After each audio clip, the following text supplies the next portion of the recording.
I am so excited about this video that we'll be putting to the library today because weaving is one of my favorite art forms. I love textile art and fiber arts, and I love that we can get really creative with weavings, both in the types of shapes we create, the colors that we're combining together, and the materials we weave with. Today's video is just going to be how to set up a loom to weave on.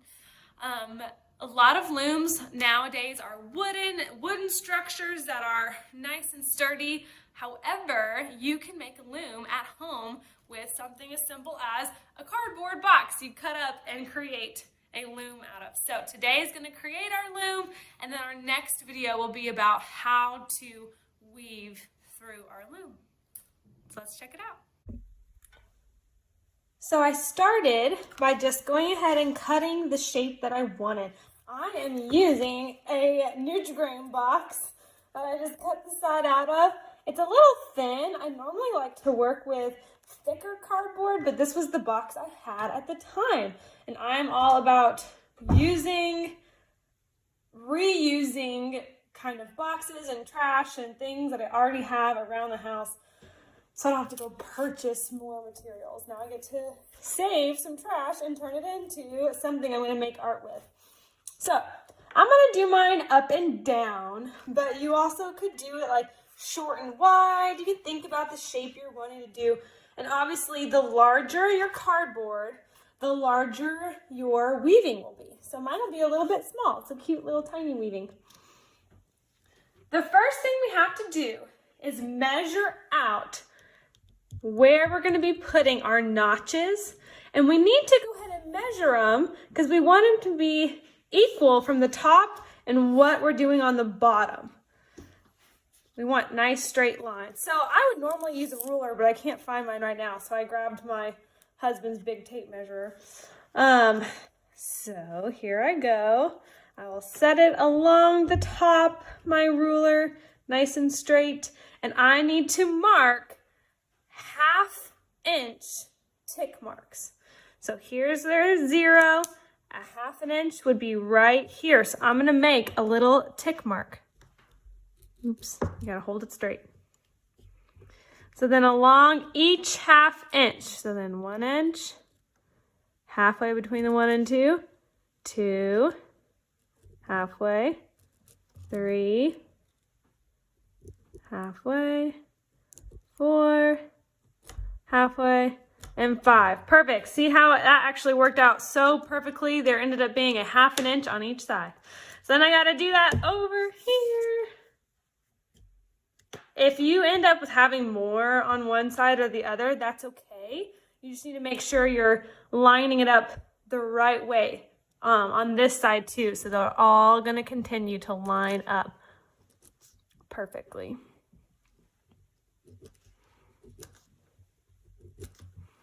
So these are my little tick marks. So now I know where I'm going to make my notches when I cut.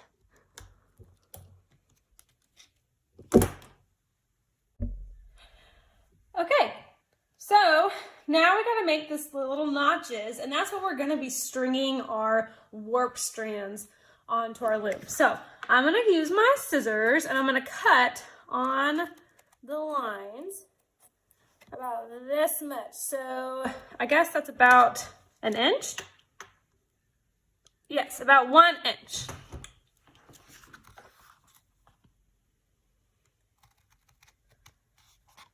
I want them to be straight, as even as I can.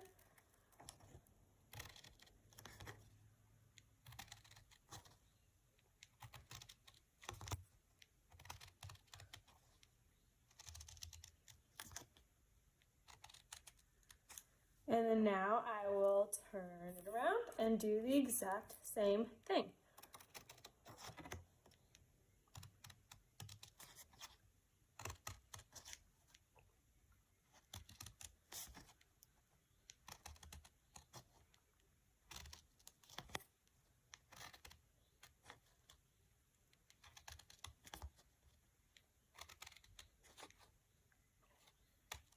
Okay, now my loom is ready to go. So I just need to get some kind of string to do my warp. The warp are the vertical strings that we're going to be weaving through. So I like to use string for this. However, you can use yarn or something like that. I wouldn't go so thin as far as like really thin thread that you might sew with. So I kind of recommend that medium string width. But thread could work and yarn could work. But I'm going to go grab some string. All right. So what I'm going to start with is I'm going to take my string to the back of my loom. So I get this nice little Nutri-Grain thing. Okay, so it's all taped down there. I want it to stay, so I'm rubbing it on. And now I'm ready to go. You are going to come down. So put it in this little notch we made. You'll put your string in there. Come down. Now we're not going to be turning it around and just wrapping it around and around and around. We don't want our strings to be across the back. Once we come through, and we also don't want it to be as loose like that. I'm going to pull it a little tighter.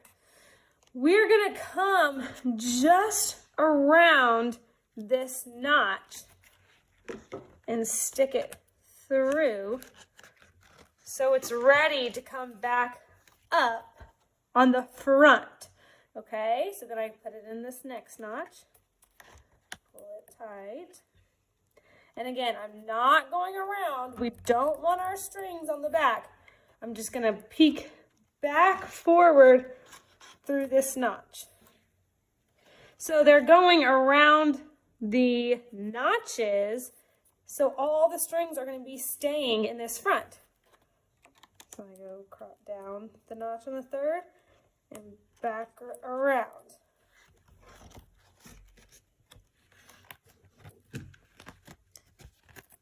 And again, I want to be pulling this taut, tight. I don't want it to get too loose. Now, a little bit of wiggle room is good, but we don't want it to have big gaping string.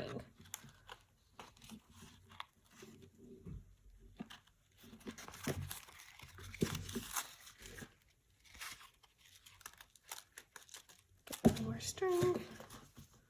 Every once in a while, make sure I'm doing it fairly tight.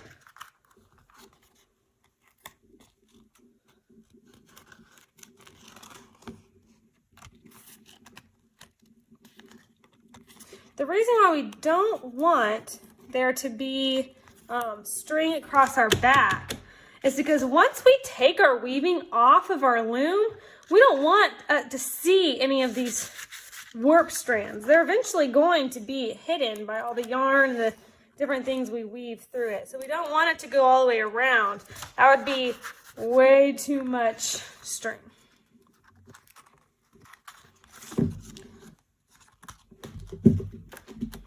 All right, once I get to the very end, I'm going to turn it around and tape the back.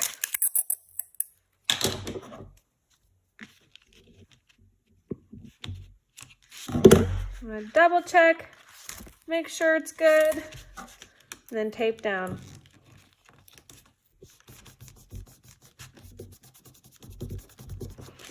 All right, so now my loom is ready to go. I created my loom and I set up my warp strands, and now we'll be ready for the next video where I teach you how we're going to be weaving the weft strands, which are the weaving that goes back and forth.